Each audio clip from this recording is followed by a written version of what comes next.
25th. This week we are coming up on another deadline that bills have to be off of general file by this evening, Friday evening, in order to continue on. The Senate shouldn't have any trouble, or the House shouldn't have any trouble getting their general file taken care of, but I believe the Senate might have a few bills that remain on general file. One of the bills that we've been watching closely and working on is House Bill 152. That, of course, is the bill that would do away with the Environmental Quality Council's ability to designate very rare or uncommon areas of the state. The bill had a lot of offered amendments going through the Senate, both on Committee of the Whole, second reading and third reading. None of those amendments were able to be placed on the bill, and today they voted it out of the Senate on a 23-7 vote. So of course we're pleased with that action. Another bill that we talked a little bit about last week is House Bill 207. That bill was the one that kind of put property rights and gun rights at odds.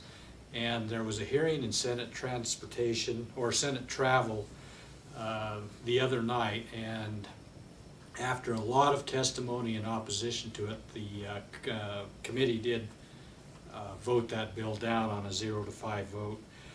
This week they also talked a lot about interim topics. Those topics, of course, will be going to Management Council for the final decision on what interim work will be done this week. We'll try and bring you some of those topics next week. Last week we mentioned that Director Schwartz, director of the Wyoming Livestock Board, had submitted his letter of resignation. This week on Thursday, the Livestock Board did meet and agreed to accept his resignation, and he will be with that board until June 30th, which I believe will be his last day. Senate Ag also had a hearing on Pat Terrell as the state engineer, and Pat was voted out of that committee,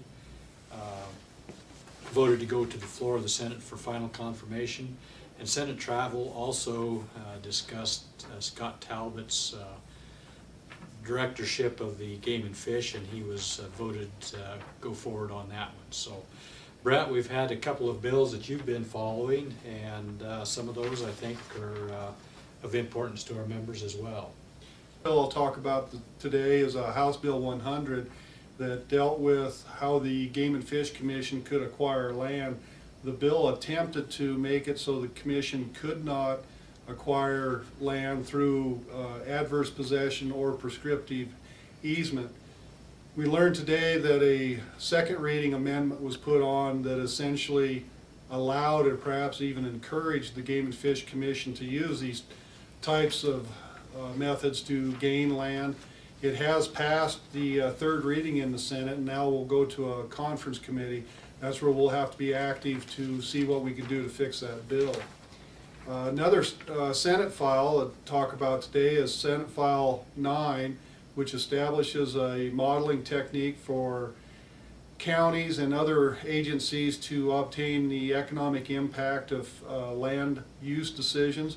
This has come through the Senate. It's a bill we strongly supported, and it is now in the Senate for conference with the work that's been done in the House. The third bill I'll talk about today is Senate File 100 that deals with companion animals or pet animals and the cruelty to those animals.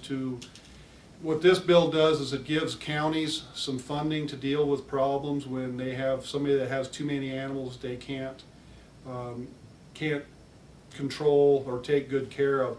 Today, this bill did pass Committee of the Whole, and hopefully will keep going forward. This is a bill that does separate the pet animals away from the livestock, and so the pet animals will not be under the auspices of the Livestock Board anymore. Ken? Thanks, Brett. This is going to just about be the final full week unless something comes up unforeseen. Next week will probably be the last legislative report we do until the next session. We hope you've enjoyed getting these, and we would encourage any feedback that you might have. Please email us, and our email address is on our website. Thank you.